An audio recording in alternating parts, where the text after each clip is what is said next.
বাটি চাট বা গ্লাস চাট সে কিন্তু একই টেস্ট। তো আজ আমি বানাবো গ্লাসের চাট, খুবই অসাধারণ লাগে এটা খেতে। তো চলো ভিডিওটা স্টার্ট করা যাক।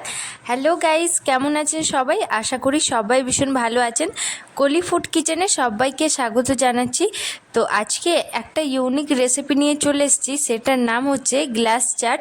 সবাই তো কাটোরি চাট বানিয়ে ফেলে, তবে আজ আমি একটা ইউনিক রেসিপি বানাচ্ছি। দেখো, খেতে কিন্তু একই লাগে, তবে একটু শেপটা আলাদা লাগবে আর দেখতে কিন্তু ভীষণই ভালো লাগে, একটু ডিজাইনিস। তো চলো আজকের ভিডিওটা শুরু করা যাক। প্রথমেই নিয়েছি আমি ময়দা। এবার ময়দাটা ভালোভাবে আগে চেলে নিতে হবে, না কোনো লাভস থাকবে, চালাটাই কিন্তু বেটার। 2 থেকে 3 চামচের মতো সাদা তেল দেব, তারপর ওটার মধ্যে লবণ দিয়ে এটা ভালোভাবে মিক্স করে নেব। তারপর আমি জল দিয়ে এটা মেখে নেব। আপনারা চাইলে এটার মধ্যে কালো জিরে বা লঙ্কার গুঁড়ো ইউজ করতে পারেন, তো এটাতে বেশি ভালো লাগে খেতে আর কি। তো দেখো, এটা আমি ভালোভাবে জল দিয়ে এটা মেখে নেব। একদম টাইট না, একদম মিডিয়াম, এটা কিন্তু ডো একটা মেখে নিতে হবে।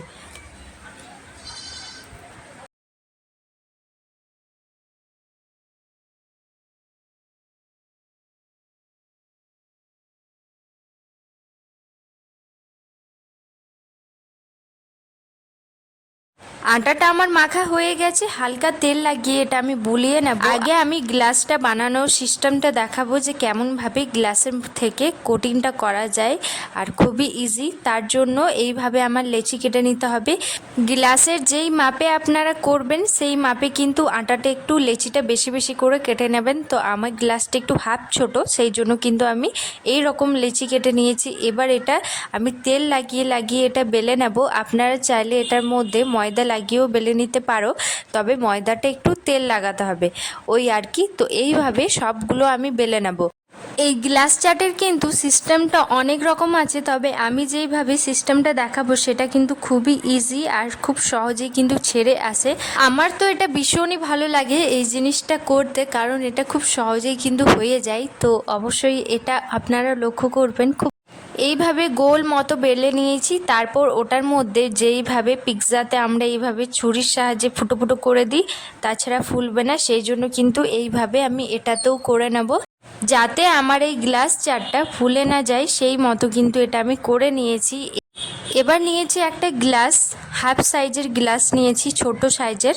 তো ওটার মধ্যে হালকা সাদা তেল লাগিয়ে, মানে ভেতর দিকটা সাদা তেল লাগানোর কোনো প্রয়োজন নেই, বাইরের দিকটাই কিন্তু সাদা তেল লাগিয়ে নাও, আর ওটা এইভাবে কোটিং করে নাও। ঠিক যেইভাবে আমি দেখাচ্ছি সেইভাবেই কিন্তু করে নিতে হবে, আর খুব ইজিভাবে হয়ে যাবে, না কোনো ঝামেলা ছাড়া।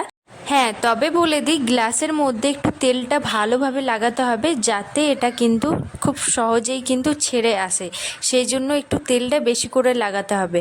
তো এইভাবে কোটিং করার পর দেখতেই পাচ্ছেন এটা কতটা সুন্দর লাগছে, আর এই যে এক্সট্রা যে বেরিয়ে আছে সেটা কিন্তু খুব সহজেই কাটা হয়ে যাবে। আর এই যে ময়দার রুটিটা হালকা আমার ফুটো হয়ে গেছে, তাতে কোনো অসুবিধা হবে না। এইভাবে 2 পাশে কিন্তু চিটিয়ে নিলে কিন্তু একদম চিটে যাবে, না কোনো ঝামেলা ছাড়া। তো এইভাবে আমি হালকা একটু ঘুরিয়ে নেব, আর এক্সট্রা পার্টটা যে আছে সেটা কিন্তু আমি হাত দিয়ে একটু চেপে চেপে দেবো, তারপর এটা কিন্তু ছেড়ে যাবে অটোমেটিক। তো একদম তৈরি হয়ে গেল, যেমনভাবে দেখালাম ঠিক সেইভাবেই কিন্তু আপনারা করে নেবেন। আর চলো তাহলে এটা গরম তেলে ফ্রাই করা যাক। প্রথমেই না আমি তেলটা একটু গরম করে নিয়েছি, তারপর গ্যাসটা আমি লো করে দিয়েছি। এবার এটা হালকা হালকা করে হয়ে আসবে, একটা চামচের সাহায্যে এইভাবে হালকা হালকা করে আমি ফুটো করে নেব, যাতে এটা না ফুলে। তো এইভাবে করে নেওয়ার পর এটা কিন্তু 2 পাশে উল্টে উল্টে করে এটা ভেজে নিতে হবে।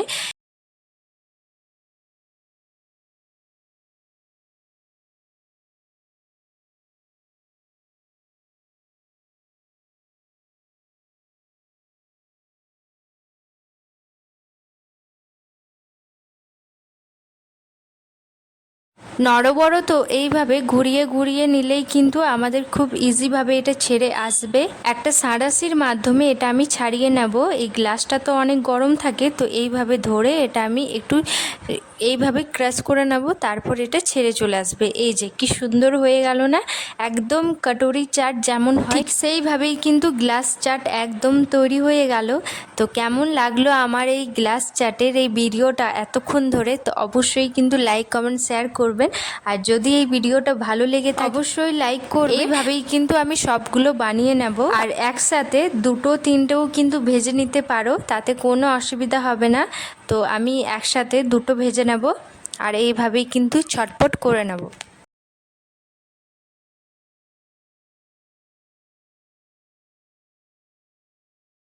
এই যে তৈরি হয়ে যাওয়ার পর আপনারা দেখে বুঝতেই পারছেন এটাতে কোনো কিছু খারাপ আছে বা কোনো কিছু ডিফেক্ট আছে কি না। এত সুন্দরভাবে গ্লাস চাট হয়ে গেল সেটা ভাবা যায় না। আর এটা একটা জিনিস আছে, এটা কিন্তু আপনারা বাড়িতে বানিয়ে নিতে পারো প্রায় 10-20টা, আর স্টোর করে রেখে দিতে পারো। আর এটা কিন্তু 3 থেকে 4 মাস কিন্তু আপনারা কোনো বয়ামে রেখে দিতে পারো, একদম খারাপ হবে না। যেমন নিমকি তেমনই কিন্তু এটা কিন্তু অনেক দিন টিকে যাবে। আর যখন ইচ্ছে হলো তখন বের করে নিয়ে একটু আলু মশলা বা ঘুগনি চাট বানিয়ে এটা কিন্তু ফ্যামিলির সাথে এনজয় করতে পারো। তো এটার কিন্তু বেস্ট উপায়, আর সুবিধাও ভীষণ ভালো। তো একদম ঝটপট রেসিপি। কেমন লাগলো অবশ্যই এটা বানিয়ে নিতে পারো। গ্লাসটা তো হয়ে গেল, তবে স্টাফিংটা যে বানানোর জন্য নিয়েছি সেদ্ধ আলু, মটর সেদ্ধ, আর সমস্ত কাটাকুটি যেমন পেঁয়াজ লঙ্কা সব কাটাকুটি, আর একটু ভাজা বাদাম, একটু ভাজা মশলা সব দিয়ে সমস্ত কিছু সস সেও দিয়ে এটা আমি মিক্স করে নিয়েছি। এক হিসাবে এটা আলু কাবলি হয়ে গেল। তো এই মিশ্রণটা এবার আমি গ্লাসের মধ্যে দিয়ে দেবো 2 চামচের মতো। এবার ঠিক যেমন দোকানের চাট তৈরি হয় সেইভাবেই কিন্তু এটা আমি করে নেব। প্রথমে ওই দই, একটু পেঁয়াজ, একটু সস সমস্ত কিছু দিয়ে এটা আমি রেডি করে নেব। আমি তো এটার মধ্যে আলু কাবলি দিয়েছি, তো আপনারা এই জায়গায় ঘুগনি বা ছোলার সবজি বা তরকার সবজি বা আলুর দম দিয়ে কিন্তু এটা সার্ভ করতে পারো। সাথে একটু চাট মশলা, একটু সস দিয়ে ওপর থেকে দিয়ে দাও। তো এইভাবে কিন্তু অনেক সুবিধা হয়, আর খেতে তো কি বলবো অসাধারণ হয়। অবশ্যই তাহলে বানিয়ে ফেলো এই রেসিপিটা। তো আর এটার মধ্যে একটা জিনিস আছে, না কোনো গ্লাস ছাড়াও কিন্তু এটা হয়ে যাবে, আর গ্লাস ধোয়ারও কোনো প্রয়োজন নেই, কারণ এটা অটোমেটিক গ্লাস হয়েই গেল। যাই হোক, ভিডিওটা কেমন লাগলো অবশ্যই কমেন্ট করে জানাও। বাই, রাধে রাধে সবাই।